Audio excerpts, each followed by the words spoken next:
An internet blog is a commentary written about a specific topic, and often these topics cover issues that are really important to people, such as optimal aging. Ideally, the information used to inform the blog should be based on credible, scientific information. Unfortunately, it's not always easy to identify the most relevant, high-quality research evidence to inform blogs. Selecting only the most credible sources to inform a blog is really important. It becomes even more important when the target audience increasingly relies on the blog as a source of trustworthy health information.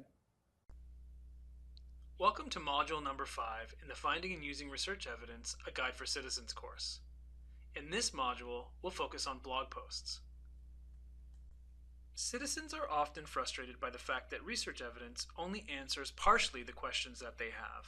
It doesn't help them understand the research evidence in context, or bring the evidence alive through a good story in the way a journalist would. Systematic reviews and summaries that present the key messages from reviews are one helpful way for answering very specific health questions. But citizens may be interested in a general health topic, such as diabetes. They may want to know different things about that topic, for example, how to self-manage their condition, what steps they ought to take with their physicians to help them make better decisions, and this requires several reviews or summaries, not just one. Citizens might also want to know about patients' and clinicians' experience with the condition or treatment, to help them understand what the best available evidence means in real life. One potential solution to the frustration just mentioned are well-written blogs, which can help provide people with more comprehensive answers to their health-related questions.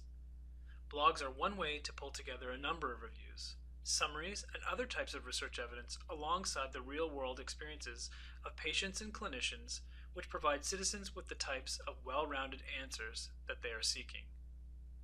Reviews that answer several questions related to the same overarching issue, such as diabetes, can be presented together to provide many answers for citizens interested in diabetes. Insights from patients with diabetes and from clinicians who provide care to patients with diabetes can also be integrated into a well-written blog post.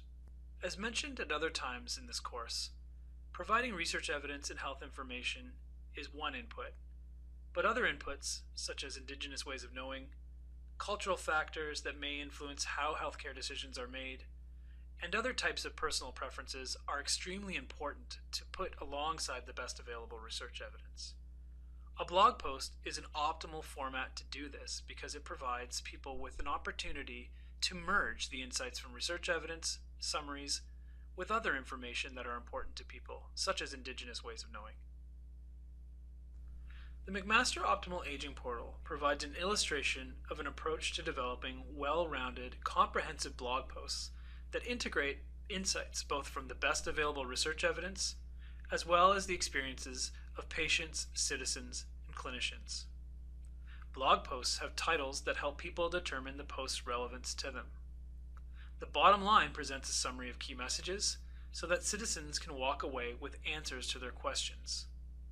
Direct quotes contained within the blog help to signal insights from individuals with lived experience or expertise.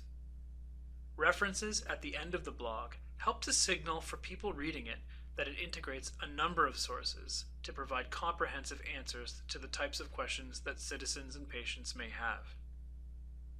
The bios provided at the end of the blog tell you who has developed the blog post, for example, who the authors were, who the experts and citizens were that provided the insights, and so on. Writing blogs about important health topics that matter the most to people is an important process that allows them to engage with the best available research evidence in instances in which they don't have the skills or knowledge to do that themselves.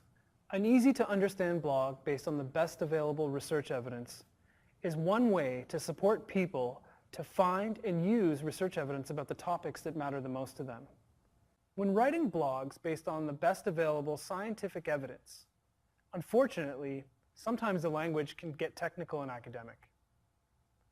Even if we're trying to write in user-friendly language, it may be important to write additional blogs that explain some of the technical terms used in other blogs.